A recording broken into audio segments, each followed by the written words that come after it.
పాకిస్తాన్ మంత్రులు కొద్ది రోజుల క్రితం చేసిన డైలాగులు, వేసిన మాటలు ఏమంటున్నారు? ఇంటర్నేషనల్ ప్లాట్ఫామ్స్కి వెళ్ళి న్యూక్లియర్ టాక్టికల్ వెపన్స్ ను ఉపయోగించి భారత్ ని వేసేస్తాం, చంపేస్తా ఉన్నారే. ఇప్పుడు ఎందుకు ఆ మంత్రులు తగ్గారో తెలుసా? భారత్ రుచి చూపించింది, భారత్ దెబ్బంటే ఏంటో చూపించింది. ఆ దెబ్బ ఏ స్థాయిలో ఉందంటే ఏకంగా 140 మంది టెర్రరిస్టులు ఖతమయ్యారు. దానికి సంబంధించిన big and war breaking news చూస్తున్నారు. Here it is on the screens of RTV. Operation Sindoor తో టెర్రరిస్టుల ఏరివేత చేపట్టింది భారత్. మే 6-7 తారీఖున జరిగిన అటాక్స్ లో 140 మంది ఉగ్రవాదులు హతమయ్యారు. IC-814 హైజాకర్ యూసఫ్ హజార్, అలాగే Lashkare headquarters chief Abu Jindal, Hafiz Mohammed Jamal, అలాగే మహమ్మద్ యూసఫ్ అజార్, అబు అక్షా అలియాస్ ఖలీద్, మహమ్మద్ హసన్ ఖాన్తో పాటు ఉగ్రవాద శిక్షణ తీసుకుంటున్న టెర్రరిస్టులను కాల్చివేయడం జరిగింది భారత్ ఆ రోజు. మరి ముఖ్యంగా టెర్రరిస్టులకు సంబంధించిన ఆ క్యాంప్స్ ని పేల్చేసింది భారత్. ఆ తర్వాత పాకిస్తాన్ భయపడిపోయింది. ఏ క్షణాన్న తమ మీద దాడి చేస్తుందంటూ, ఏ క్షణాన ఇక ప్రభుత్వం మీద లేకపోతే మిలిటరీ మీద ఆపరేషన్ చేస్తుందంటూ వణికిపోయింది. ఎందుకంటే ఉగ్రవాదులకు సహకరిస్తున్న పాక్ ప్రభుత్వం, పాక్ ఆర్మీ ఏ రోజైనా ఆ ఉగ్రవాదానికి బలి కాక తప్పదు అనేది వాళ్ళకి అర్థమైంది. ఈ నేపథ్యంలోని భారత్ ఎప్పుడైతే ఒక్కసారిగా షాకింగ్ డెసిషన్ తీసుకుందో ఆ తర్వాత నుంచి అక్కడ పరిస్థితులు మారిపోయాయి. మరి ముఖ్యంగా పాకిస్తాన్ భయపడిపోయింది. ఆ ఉగ్రవాదుల లిస్టు నేను చదివించే ప్రయత్నం చేస్తున్నాను. మీరు ఆన్ స్క్రీన్ చూడడం జరుగుతుంది ఇప్పటికీ ఆ లిస్టుకి సంబంధించి. దీంట్లో ముదస్సర్ ఖదియాన్ ఖాస్ అలియాస్ ముదస్సర్ అలియాస్ అబు జుందా, ఇతగాడు లష్కరే తోయిబాకు సంబంధించిన వ్యక్తి. ఇతడి సైనిక లాంఛనాలకు సంబంధించి ఎవరెవరు పాల్గొన్నారో తెలుసా? ఆ దేశ ఉన్నతాధికారులు, పోలీసులు, దాంతోపాటు మిలిటరీకి సంబంధించిన వాళ్ళు కూడా. ఇంకా మాట్లాడుకున్నప్పుడు ఆ దేశ లెఫ్టినెంట్ జనరల్, అలాగే IG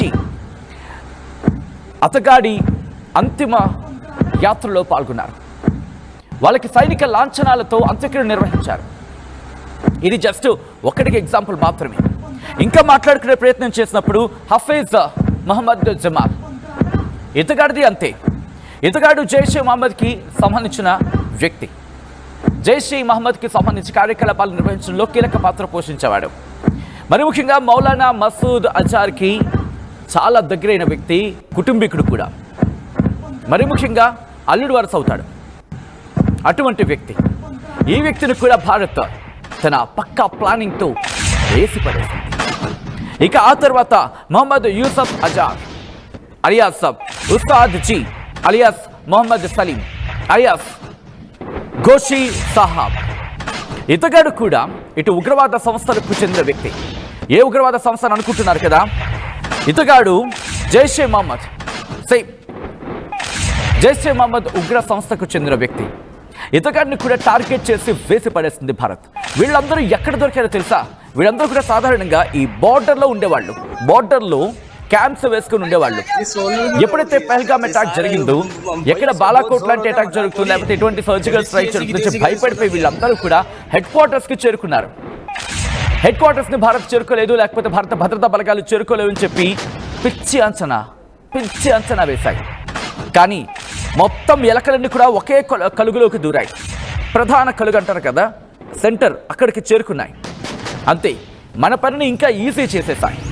అక్కడక్కడ ఉంటే వీళ్ళు తప్పించుకోవడానికి అవకాశం ఉండేది. కానీ వీళ్ళందరూ కూడా ఆయా క్యాంప్స్లో ఉన్న వాళ్ళందరూ కూడా ఒక్క చోటుకి చేరుకున్నారు. వాళ్ళ హెడ్ క్వార్టర్స్కి చేరుకున్నారు. ఇక్కడైతే ఏం చేయలేరు అని చెప్పి వాళ్ళు ఏదో వాళ్ళ అంచనాలు వాళ్ళవి.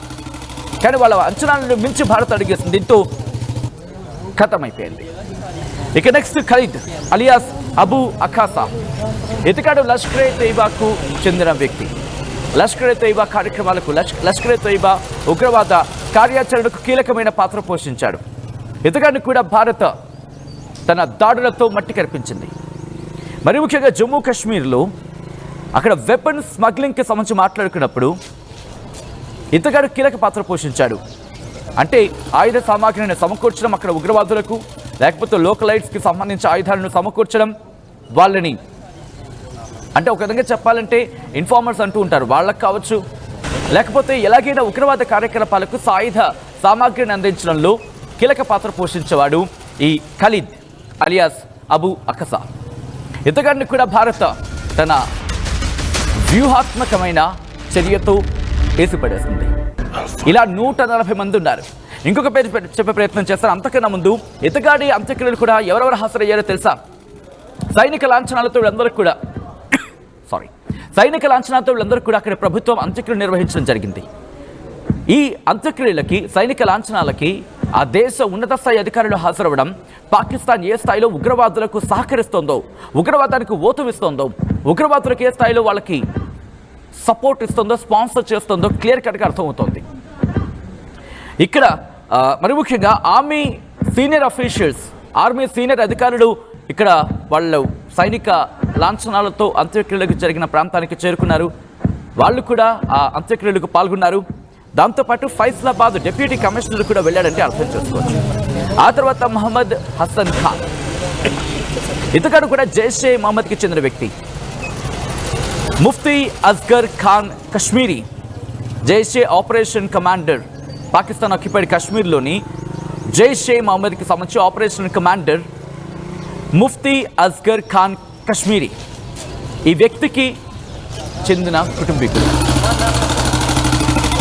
అనడం కదా రక్త సంబంధం. స్వయాన కొడుకు. ఇతగాన్ని కూడా లేపడేసింది భారత్. ఇటు కోఆర్డినేషన్కి సంబంధించి జమ్మూ కాశ్మీర్లో ఉగ్రవాద కార్యకలాపాలు కావచ్చు, ఉగ్రవాద దాడులకు పన్నాగాలు పనులలో కీలక పాత్ర పోషించేవాడు ఈ మహమ్మద్ హసన్ ఖాన్ అనే వ్యక్తి. ఇలా వీళ్ళందరినీ కూడా వేసి పడేసింది భారతదేశం త్రివిధ దళాలు. ఈ 140 మంది ఉగ్రవాదుల కేంద్రాలను టార్గెట్ చేసి చూసి కరెక్ట్గా పాయింట్ చేసి వీళ్ళందరినీ కూడా మట్టి కనిపించింది. ఆ స్పాట్స్ కూడా నేను చెప్పే ప్రయత్నం చేస్తాను. ఎక్కడెక్కడ అనేది కూడా మనం మాట్లాడుకునే ప్రయత్నం చేద్దాం. ఎందుకంటే ఆయా లొకేషన్స్లో చాలా ఫోకస్గా వెళ్ళింది, లేకపోతే మనకి ఇబ్బంది అయి ఉండేది. సో అక్కడ అటువంటి ఇబ్బంది జరగకుండా ఒక్కొక్క అడుగు ఆచితూచి వ్యవహరించింది. సో ఈ నేపథ్యంలోని భారత్ తీసుకున్న చర్యకు ఒక్కసారిగా షాక్కి గురైంది పాకిస్తాన్. ఏం జరుగుతుందో అర్థం కాక తల్లడిల్లిపోయింది. ఇక్కడ మర్కజ్ సుభానల్లా, అంతకన్నా ముందు మాట్లాడితే మర్కజ్ సుభానల్లా జైషే మహమ్మద్కి సంబంధించిన కీలక స్థావరం బహల్పూర్లో అటాక్ జరిగింది. భారత్ దాడి చేసింది. మే 6-7 తారీఖులో జరిగిన ఘటన 140 మంది చనిపోతే దాంట్లో IC-814 హైజాకర్ ఉన్నాడు. దాంతోపాటు హఫీజ్ మహమ్మద్ జమాల్, మహమ్మద్ యూసఫ్ అజార్, అబూ అక్షా అలియాస్ ఖలీద్, మహమ్మద్ హసన్ ఖాన్తో పాటు ఉగ్రవాద శిక్షణ తీసుకున్న టెర్రరిస్టులు కూడా ఉన్నారు. ఇక్కడ ఇండివిజువల్గా చెప్పే ప్రయత్నం చేస్తున్నాను. బహల్పూర్ దగ్గర భారత్ టార్గెట్ చేస్తుంది. బహల్పూర్ దగ్గర టార్గెట్ చేస్తున్నప్పుడు అక్కడ జైషే మహమ్మద్ ఉగ్రవాద సంస్థది అక్కడ ఉన్నది. అలాగే మర్కజ్ తైబా, ఇది లష్కర్ ఇ తైబాకు సంబంధించిన మురుత్కే దగ్గర ఉంది. ఇది లష్కర్ ఇ తైబాకు సంబంధించిన సంస్థ మర్కజ్ తైబా. దాంతోపాటు సర్జల్ అక్కడ జైషే మహమ్మద్కి సంబంధించిన ఉగ్ర సంస్థ ఉంది. అలాగే దాంతోపాటు మహమూనా జోయ్కా, ఇది సియాల్కోట్లో ఉంది. హిజ్బుల్ ముజాహిద్దీన్కి చెందిన సంస్థ ఇక్కడ ఉంది. దాంతోపాటు మర్కజ్ అహ్లే హదీస్, లష్కర్ తైబాకు సంబంధించిన సంస్థ ఇది. లష్కర్ తైబా ఇక్కడ ఆపరేట్ చేస్తోంది, బర్నాల్లో ఉంది. ఇక కోట్లీకి సంబంధించి మాట్లాడుకుంటే ఇక్కడ జైషే మహమ్మద్ సంస్థ ఉంది, మర్కజ్ అబ్బాస్ అంటారు. అలాగే దాంతోపాటు హిజ్బుల్ ముజాహిద్దీన్కి సంబంధించి కూడా ఉంది. ముస్కర్ రహీలీ షాహిద్, ముజాఫర్బాద్లో లష్కర్ తైబాకు సంబంధించి షవామ్ నల్లా క్యాంప్ ఉంది. అలాగే ఇదే ముజాఫర్బాద్లో జైషే మహమ్మద్కి సంబంధించి సయ్యద్నా బిలాల్ క్యాంప్ ఉంది. ఇలా అనేక లొకేషన్స్ని టార్గెట్ చేసి ఏసి పడేసింది భారత్. మరి ముఖ్యంగా బహల్పూర్లో ఇక్కడ మౌలానా మసూద్ అజార్ సంబంధించి జైషే మహమ్మద్ హెడ్ క్వార్టర్స్ ఇది. ఇది ఇంటర్నేషనల్ బోర్డర్కి 100 కిలోమీటర్ల దూరంలో ఉంటుంది. రిమెంబర్ 100 కిలోమీటర్లు మీరు చూడొచ్చు ఆ గుల్పూర్కి సంబంధించి కోట్లీలో. అలాగే మహమూనా జోయా, ఒకసారి దీని గురించి మాట్లాడుకునే ప్రయత్నం చేద్దాం. హిజ్బుల్ ముజాహిద్దీన్ కేంద్రం ఇది సియాల్కోట్ సమీపంలో ఉంది. ఇది కశ్మీర్ సంబంధించి మొహమీనా శిబిరాన్ని కశ్మీర్లో చారిత్రాత్మకంగా చురుకుగా ఉన్న హిజ్బుల్ ముజాహిద్దీన్కి సంబంధించిన ఉగ్ర సంస్థకు ఉపయోగించుకుంది. హిజ్బుల్ ముజాహిద్దీన్ ఉపయోగించుకుంది ఈ మహమూనా జోయా. ఇటీవల సంవత్సరాల్లో ఈ బృందం క్షీణించింది. అయినా బోర్డర్ మీదుగా మరికొన్ని నెట్వర్క్స్ని ఉపయోగించుకొని ముందుకు వెళ్తుంది. కోట్లీకి సంబంధించి మాట్లాడుకునే ప్రయత్నం చేస్తే కోట్లీలో గుర్పూర్, ఇక్కడ కోట్లీలో 2 ఉన్నాయి. జైషే మహమ్మద్కి సంబంధించిన ఉగ్రవాద సంస్థ ఉంది, హిజ్బుల్ ముజాహిద్దీన్కి సంబంధించిన సంస్థ 2 ఉన్నాయి కోట్లీకి. ఇది ఎంత డిస్టెన్స్లో ఉందో తెలుసా? లైన్ ఆఫ్ కంట్రోల్కి 13 కిలోమీటర్ల దూరం ఉంది. 13 కిలోమీటర్ల దూరంలో ఉంది. ఇక్కడ లష్కరే తైబాకు సంబంధించి ఫిదాయిన్ గ్రూప్ ఉంటుంది.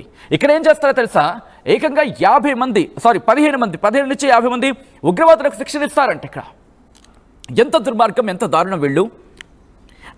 దీంతో పాటు మాట్లాడుకుంటే 2023 ఏప్రిల్ 20న పూంచ్లో దాడి జరగడానికి కారణం వీళ్ళే.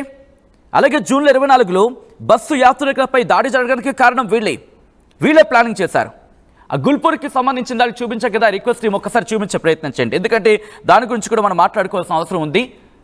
మనం కూడా దాని గురించి మాట్లాడతాం. ఇది మొహమ్మద్ జోయ్ గురించి చూసాం.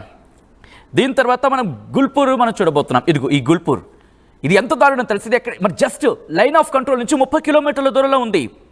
ఇది లష్కరే తైబాకు సంబంధించిన బేస్ క్యాంప్. రిమెంబర్, గుర్తుపెట్టుకోండి. ఎందుకంటే రేపు మీరు, లేకపోతే మీ పిల్లలు, లేకపోతే మీ అన్నయ్య, లేకపోతే మీ కుటుంబీకులు ఎవరో ఒకరు రేపు బహుశా ఆర్మీలోకో, నేవీలోకో, లేకపోతే ఎయిర్ ఫోర్స్లోకి వెళ్ళారనుకుందాం. అక్కడ పరిస్థితి మీకు అర్థమవుతుంది. వాళ్ళకి చెప్పొచ్చు, వాళ్ళు కమ్యూనికేట్ చేయొచ్చు. ఒరే, ఇక్కడ లష్కరే తైబా ఉందిరా నాయనా, ఇక్కడ లష్కరే తైబా లేకపోతే జైషే మహమ్మద్ ఉంది, హిజ్బుల్ ముజాహిదీన్ ఉంది, ఇక్కడ ఈ దరిద్రులు ఉన్నారు, ఇక్కడ క్యాంప్స్ ఉన్నాయట, మనం అప్పట్లో కొట్టాము మనం, ఆ తర్వాత వీళ్ళ హెడ్ క్వార్టర్స్ మారిపోయేదట. మీరు చెబుతూ ఉంటే వాళ్ళు ఇంకా ఇన్స్పైర్ అవుతూ ఉంటారు. వాళ్ళు ఇన్స్పైర్ అయితే చాలు, మన పిల్లలకి మనం చెప్పగలిగితే చాలు, మన దేశ గొప్పదని చెప్పగలిగితే చాలు, వాళ్ళు ఇన్స్పైర్ అయితే చాలు. నిన్న ఒక మహిళ నాతో మాట్లాడిన సందర్భంలో, అన్నా మీ మాటలు విన్న తర్వాత మా పిల్లాడు నన్ను క్వశ్చన్ అడిగాడన్నా అన్నప్పుడు నాకు చాలా చాలా సంతోషం వేసింది. I'm very proud to say that word. ఎందుకంటే పిల్లల్లో ఎక్కడో దగ్గర మన దేశం మీద భక్తిని మనం రగిలించగలిగితే చాలు, చిన్న పిల్లల్లో రగిలించగలిగితే చాలు, ఆ మంటని పుట్టించగలిగితే చాలు, దావారణంలా వాళ్ళ గుండె నిండా వ్యాపిస్తుంది. ఏదో రోజు ఇలాంటి ఉగ్రవాదులను మట్టుబెట్టడానికి ఈ నేటి బాలలే రేపటి భావి భారత పౌరులు అవుతారు. ఎవరండి ఈరోజు మురళీ నాయక్, 26 ఏళ్ల అబ్బాయి. చిన్నప్పుడు వాళ్ళ అమ్మనాన్నలు ఎంత నూరు పోస్తుంటారో దేశభక్తి. ఈరోజు తను చనిపోయే సందర్భంలో తన ఒంటి మీద, తన శరీరం మీద భారతీయ జెండా కప్పితే చాలు అని చెప్పాడట. చనిపోయిన తర్వాత ఏం జరుగుతుందో ఎవరికేం తెలుసు. బట్ అంత ప్రేమ నింపుకున్నాడు దేశభక్తిని. సో ఇలాంటి వాళ్ళకి ఇన్ఫర్మేషన్ పాస్ చేయండి, చిన్నపిల్లలకు చెప్పండి. నేను చెప్పే మాట బహుశా అర్థం కాకపోతే వాళ్ళకి అర్థమయ్యే భాషలో చెప్పండి, కానీ వాళ్ళకి అర్థం కావాలి. మన దేశం గురించి తెలియాలి. నా దేశం గొప్పతనం ఇది, నా దేశం చేసిన ధైర్యం ఇది, నా దేశం చేసిన సాహసం ఇది. ఇది మీరు చూడొచ్చు. ప్రిసిషన్ అనే మాట వినిపిస్తుందా? ప్రిసిషన్ అంటే ఏం లేదండి. ఇప్పుడు నేనున్నాను, ఇదిగో ఇది సపోజ్ ఇది లొకేషన్ అనుకుందాం. ఈ లొకేషన్లో ఇలా రాకెట్ వచ్చింది, బహుశా ఈ రాకెట్ ఇలా వచ్చింది. ఈ రాకెట్ ఇక్కడే పడాలి అంటే ఇక్కడ ఉగ్రవాద సంస్థ ఇక్కడ పడాలి, ఇక్కడ పక్కన జనాల మీద పడకూడదు. ఇక్కడే పడ్డం, దీన్ని ప్రిసిషన్ అంటారు. పక్కన పడితే డైవర్షన్ అయిపోతుంది. సో యాక్యురసీతో పడేదాన్ని ప్రిసిషన్ అంటారు. ఈసారి మనం చేసిన దాడి అది కేవలం అది మీరు చూడండి. అంత మ్యాప్లో అన్ని ఇల్లు అన్నీ కనిపిస్తున్నాయి కదా, ఆ డాట్స్ నుంచి మీరు చూస్తే అక్కడ మనం టార్గెట్ చేసాం. గుల్పూర్ గురించి మాట్లాడుకుందాం. ఇంకా ఇది ఎల్ఓసికి 30 కిలోమీటర్ దూరంలో ఉంటుంది. లష్కరే తైబా బేస్ క్యాంప్ ఇక్కడ ఉంటుంది. దీంతో పాటు జమ్మూ కాశ్మీర్లోని రజౌరీ, పూంచ్ ప్రాంతాల్లో కార్యకలాపాల కోసం 2023-24లో గుల్పూర్ను పదే ఫార్వర్డ్ లాంచ్ ప్యాడ్గా ఉపయోగించేది అని చెప్పి భావించడం జరుగుతూ ఉంటుంది. ఇక్కడ భద్రతా బలగాల కాన్వాయ్లు ఉంటాయి. అలాగే దాంతోపాటు పౌరుల్ని టార్గెట్ చేసుకుని దాడులు చేసేందుకు ఉగ్రవాదులకు ఈ ప్రదేశం ఒక వేదిక ఉపయోగపడుతూ ఉంటుందంటూ కూడా చర్చ జరుగుతూ ఉంటుంది. ఇది గుల్పూర్ రజౌరీకి సంబంధించి కోట్లీలో ఉంటుంది. ఇలా అనేక చోట్ల ఈసారి మనం టార్గెట్ చేస్తాం. దీంట్లో మనం ఎవరెవరిని చంపాం, అఫ్కోర్స్ ఈ మాట అనడానికి కోసం కాస్త ఇబ్బంది అనిపించవచ్చు ఈ మాట వినడానికి. బట్ ముష్కర మూకను మట్టు పెట్టడంలో ఈ మాటను ఉపయోగించాం కాబట్టి తప్పలేదు. సో ఇలా అనేక చోట్ల అనేక మందిని మనం ఏరి పారేస్తాం. ఆ లిస్టు చూడండి. ఆ రోజు నేను రాసుకున్న లిస్ట్ ఇది. ఎందుకంటే ప్రతి ఒక్కరికి తెలియాలి ఇది. రేపటి మన సమాజానికి మనం అందించాల్సిన నిధి ఏదైనా ఉందంటే కనుక, ఎందుకంటే ఇలాంటి యుద్ధాలు వచ్చినప్పుడు మనం ఏదో మనకి కాదు కదా, ఎక్కడో దూరంగా జరుగుతుంది కదా, కాదు. ఈరోజు మనం వెళ్ళి కాంట్రిబ్యూషన్ ఇవ్వగలిగితేనే మన దేశం ఈరోజు ఈ స్థాయిలో ఉంది. కాబట్టి ఇన్ఫర్మేషన్ని పంపించే ప్రయత్నం చేయండి. వాళ్ళకి అర్థం కాలేదు, ఎందుకంటే అందరికీ అన్నీ అర్థం కావాలని లేదు. బట్ అర్థం చేసుకుని అర్థమయ్యేలా చెప్పగలిగితే చాలు. సో ఈరోజు మనం మాట్లాడుకుంటున్నది మరీ ముఖ్యంగా ఈరోజు 140 మంది టెర్రరిస్టులని భారత్ ఏరి పారేసింది. వాళ్ళు ఊహించిన విధంగా షాక్ ఇచ్చింది. 140 మందిని ఏరి పారేయడానికి వాళ్ళని ఇంత ప్రిసైజ్గా టార్గెట్ చేయాలంటే మరి ముఖ్యంగా national technical research organisation national technical research organisation NTRO. So దాని సహాయం తీసుకుంది అంటే అర్థం చేసుకోవచ్చు అంటే ఎంత ప్రిసైజ్గా వెళ్ళాము. నేషనల్ టెక్నికల్ రీసెర్చ్ ఆర్గనైజేషన్ దీన్ని సహాయం తీసుకున్నాం మనం, ఎందుకంటే అంత ప్రిసైజ్గా వెళ్ళాలి, లేకపోతే కష్టం. వాళ్ళ హెడ్ క్వార్టర్స్ని గుర్తుపెట్టుకోండి. ఒక ఉగ్రవాద సంస్థలకు సంబంధించి మన భారత్లోకి వచ్చి మన మీద మన కళ్ళు కప్పి దాడి చేసే ప్రయత్నం చేశారంటే వాళ్ళ దగ్గర ఎంత సపోర్ట్, వాళ్ళ దగ్గర ఎంత టెక్నాలజీ ఉండాలి, లేకపోతే వాళ్ళ అంచనాలు ఏ స్థాయిలో ఉండాలి, వాళ్ళ ఊహలు ఏ స్థాయిలో ఉండాలి, వాటిని తిప్పికొట్టాలి, ఎటు పౌరులకు ఇబ్బంది కలగకుండా కేవలం వాళ్ళనే టార్గెట్ చేయాలంటే ఎంత టార్గెట్ ఉండాలి. సో ఈ నేపథ్యంలో national technical research organisation support మనం తీసుకున్నాం. ఇక్కడ 140 మంది ఉగ్రవాదుల్ని ఏరి పారేస్తాం. చూసారా, ఆ డేటా కూడా మనం ఇస్తున్నాం. ఎవరిని ఎప్పుడు ఎక్కడ ఎలా ఏ విధంగా వారిని మట్టి కనిపించామని చూసాం. మసూద్ అజార్ లాంటి వాళ్ళ కన్నీళ్లు పెట్టుకున్నారు, నన్ను కూడా వేసేస్తే బాగుండు. ఇన్నాళ్ళు ముంబై దాడులు కావచ్చు, లేకపోతే బాలాకోట్ కావచ్చు, ముంబై కావచ్చు, దాంతో పాటు పఠాన్కోట్ కావచ్చు, ఇలా చెప్పుకుంటూ పోతే మన మీద ఎంత దాష్టికాలు పాల్పడతారు వీళ్ళు, ఎంతమంది కన్నీళ్ళు మిగిల్చారు. ఈరోజు వీళ్ళు కన్నీళ్ళు పెట్టుకుంటే బాధ తెలుస్తుంది.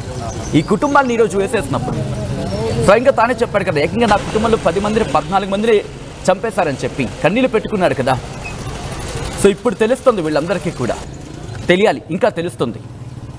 ప్రస్తుతం ఆపరేషన్ సింధూర్తో టెర్రరిస్టుల ఏరివేత కార్యక్రమాన్ని భారత్ ఆరంభించింది. మే 6-7 జరిగిన అటాక్స్లో 140 మంది ఉగ్రవాదులు ఖతమయ్యారు. IC-814 hijacker Yusuf Azhar, Lashkare headquarters chief Abu Jindal, Hafiz Mohammed Jamal, Mohammed Yusuf Azhar, Abu Aksha alias Khalid, Mohammed Hasan ఖాన్తో పాటు ఉగ్రవాద శిక్షణ తీసుకుంటున్న ఉగ్రవాదులను కూడా కాల్చివేసింది భారత్. ఉగ్రవాదులకు సైనిక లాంఛనాలతో అంత్యక్రియలు చేసింది పాకిస్తాన్. ఇప్పుడు దేశాన్ని ఏమనాలి? వీళ్ళంటున్నారు ఇక్కడ ఉగ్రవాదులు మా దగ్గర లేరని చెప్పి. అవును, ఉగ్రవాదులు మీ దగ్గర లేరు, ఉగ్రవాదులు మీ దగ్గర లేరు. ఎందుకంటే మీ దేశం అంతా ఉగ్రవాదమే కదా.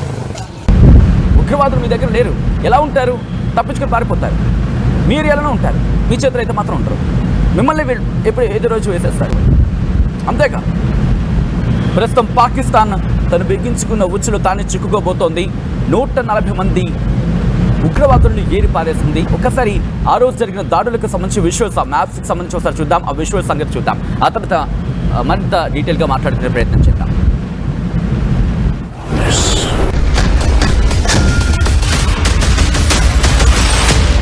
I'll find you through the dust and the storm. I'll find you through these machines I'll carry. The burden of my brothers and sisters' pain. That's my